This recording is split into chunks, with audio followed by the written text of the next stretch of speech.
What is up, guys? In today's video, I'm going to be going over several just quick tips and pieces of information that you're going to want to know in Fortnite Chapter 5. As always, if you guys do enjoy this video, remember to give it a like, subscribe if you'd like to see more, and comment down below one thing that you've learned that's helped you play better in Chapter 5 or something that you had to adjust to in Chapter 5. So one of the biggest that I think a lot of people are going to have to get used to is that all the weapons in the game aside from shotguns are projectile. I think the shotguns are the only hit scan weapons currently in the game.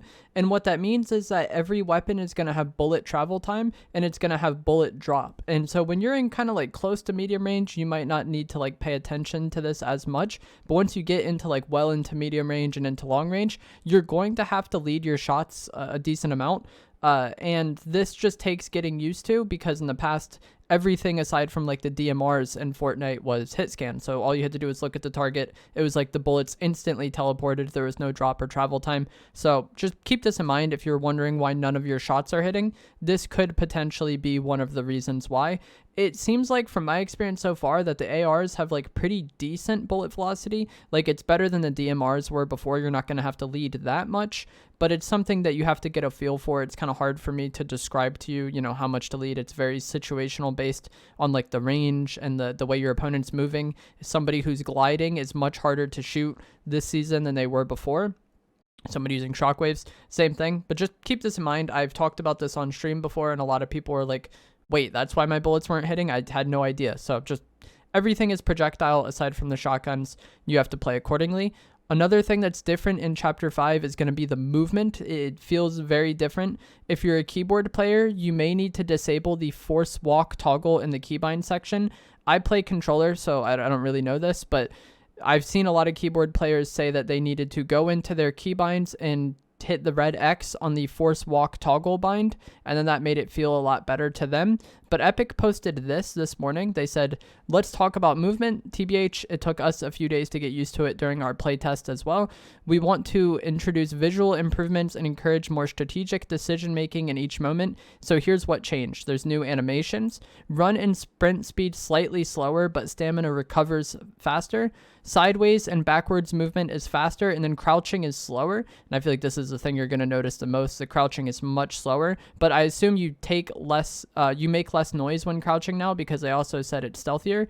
And they also said, we're listening to your feedback on this and definitely hear the concerns. In this early stage, we're hoping that you'll consider this update and that it starts to feel natural over time. We're still here with you, and every day we strive to make things better. Thanks for everything. So the movement is different. It takes some getting used to.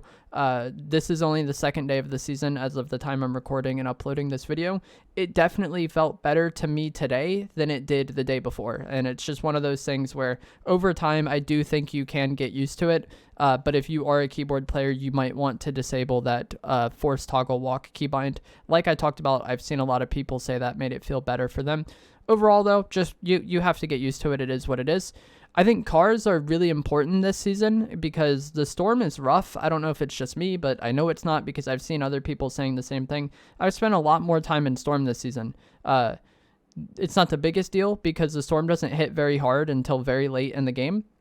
But being able to get a car allows you to rotate around the map faster. You're not going to have to worry about storm as much. But you can also use the car as mobile cover, which has always been good, but I feel like it's even more so this season because there's no bunkers in the game as of the time I'm recording this.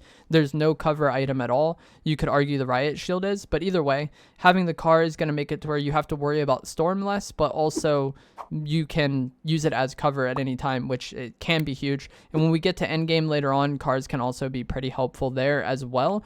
Another thing you might want to take advantage of is the mending machines that are around the map. These spawn at several spots, but especially gas stations have mending machines.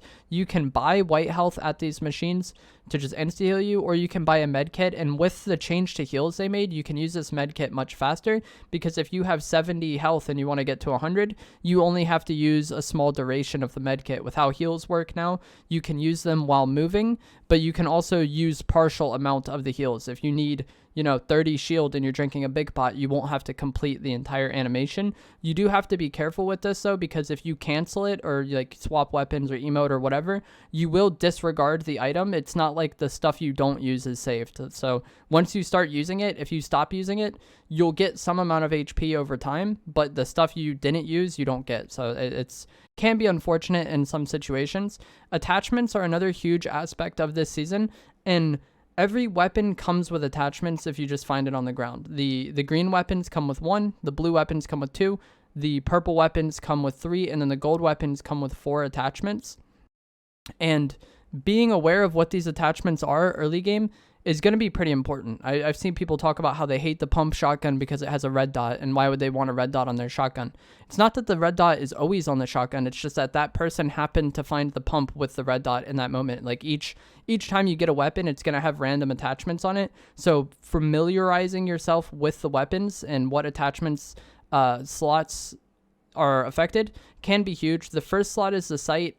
I think the second slot is the magazine attachment, the third slot is the underbarrel attachment, and then the final slot is the barrel attachment itself. So if you see that first dash is lit on the weapon that's in your inventory, that means it has a sight on it, and so you might have to, play accordingly. Just keep that in mind.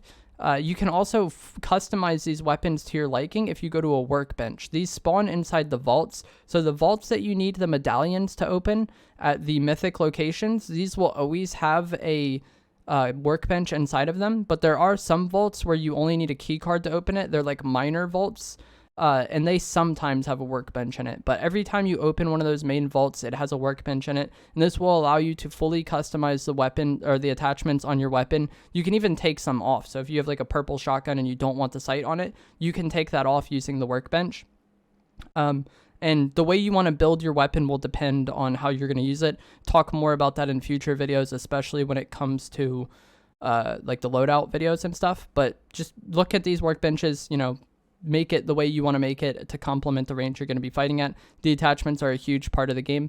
The clinger grenades are also insane. I was ignoring these for the most part in the first day I was playing, but today when I was playing squad ranked, there was so many times where a team would be in a bush or behind cover. You chuck one of these at them and it blows up so many times and does a lot of damage to the opponent. So if you have situations where people are playing off of cover, playing off a riot shield, or playing in bushes, or maybe even early game, they're playing a bit slow, I wouldn't sleep on these grenades. I think they're very, very good.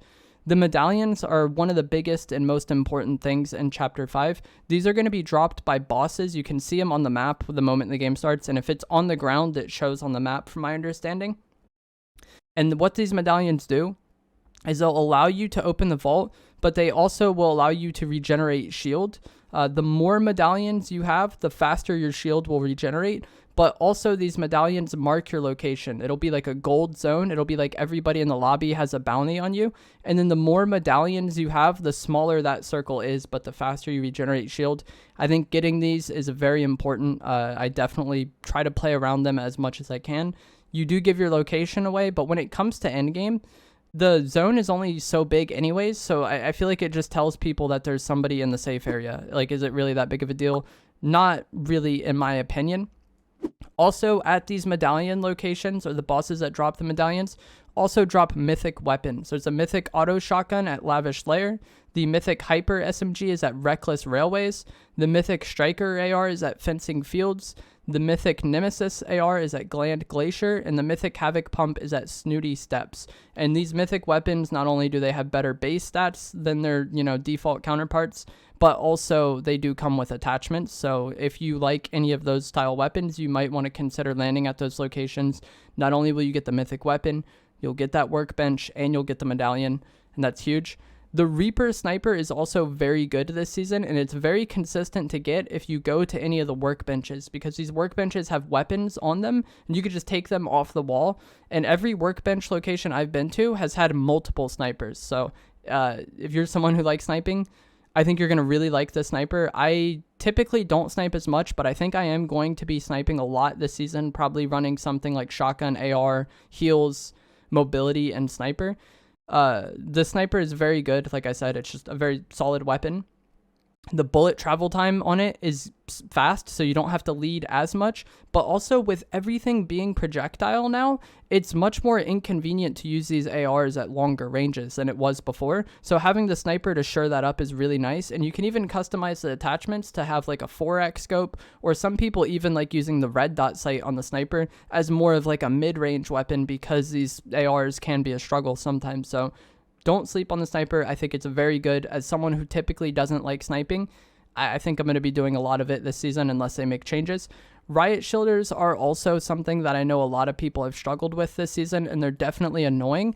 The thing you want to avoid most is just standing out in the open and shooting at them, because you can shoot their feet when they're walking with the riot shield. Their toes are exposed, and that can be a good play to make. But you don't want to do that if you're just standing out in the open, because you only have their feet to hit. You might hit their feet consistently, but it's a smaller target to hit than what they have, and they're somewhat protected, obviously. So if you're behind cover or something, then sure, light those toes up. That's fine. But if you're out in the open, you want to get to cover. I think if you're very close to the riot shield, then you can just kind of like run and jump at them and like slide to their side to like get shots on them. You can just like mag dump the riot shield, and then it eventually like breaks their block, kind of like how the lightsabers had. But again, you don't want to just be doing this out in the open. I think the thing players struggle with most is they just stand out in the open and trade damage with the riot shielder, and then the riot shielder ends up coming out on top. Shockwaves can also be good. Not only can you shockwave the riot shielder maybe into storm if it's endgame or away from you, you could just shockwave yourself to a different angle where you potentially have shots on them.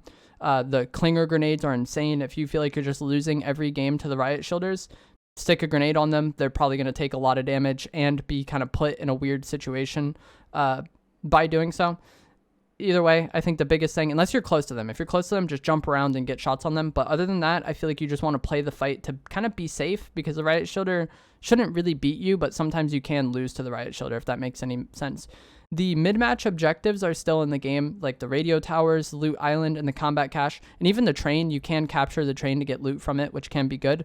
But for the most part, I don't care about these. The radio tower is still very good. If I have an opportunity to get the radio tower, I want to do that, because it shows you next zone for the rest of the game. Still very, very good. The combat cache spawns at blue rarity now, and it doesn't drop anything special. There's no slurp juice. So unless you're just like very desperate for heals, I probably wouldn't go for the combat cache. I could see it being good if you got like rebooted or something like that for sure. But most games, I'm not going to make that a priority. And then the same with Loot Island. If you capture Loot Island, you can get loot like how you would from capturing any other POI, but you're not going to get anything special. It's not like there's a mythic pulse rifle there or a mythic drum. It's just basic loot. And again, there's no legendary slurp juice as of the time I'm recording this. So the only time I would really be overly concerned about Island is if I just wanted to go there to fight people, or I thought it was good for the zone. You don't need to stress these mid-match objectives that much. What I stress in the mid-game is, one, the radio towers. I would still very much like to get that. Two, if I don't land at a medallion location or a location with a workbench, I want to make my way to one of them. That way I can customize my weapon and get the attachments I want, and potentially get a sniper if I don't already have one. And then the thing I'm also going to be most concerned about is collecting the medallions. So I've been enjoying landing at the Reckless Railways, and just I get that medallion and I customize my weapon there. And then from there, I typically go to the radio tower, unless it's too late. Sometimes it takes longer to clear the POI. And then after I get radio tower, or maybe around the time I get radio tower, I'm also looking for any medallion players, because I would like to stack my medallion so I can get more passive healing and also deny other players the passive healing. If I'm going to have to fight someone in game, I would rather them not have the medallion. So that's what I focus on during the mid game, and also, you know, positioning in zone or whatever. But the kind of tasks I'm most concerned with are getting attachments, getting the radio tower, and getting medallions. And once you're close to the medallion players, you will have that gold circle to kind of try to like pinpoint their location. And then finally, the endgame zones this season are really bad. It pulls just like really far. Like you get to the point where the moving zones happen, and then it pulls super far, kind of like how it did in Fortnite OG. Really disappointed with that. I wanted the zones kind of to go back to what we had in Chapter 4, where eventually there was moving, but there was also a lot of partial zones before then. Either way, I what I'm most concerned about in game is just getting ahead of zone and staying ahead of zone, because it does pull far and it does pull somewhat fast. The storm doesn't hit for an insane amount of damage, but either way, just staying ahead of zone and consistently playing zone properly will be what wins the game for you. If you can get the kill, nice, but just when it comes to moving zones, I feel like you want to play zone as much as possible, and then eventually the opponent will lose, or eventually there'll be an opportunity to get the kill. But if things are neutral, you don't really want to force that fight. It's probably better to play zone. Every situation is different, obviously, but that is going to be it for this video. I hope you guys found this helpful, informative, interesting. As always, if you did, remember to give it a like, subscribe to like some more, and comment down below something that has helped you play better in Fortnite Chapter 5.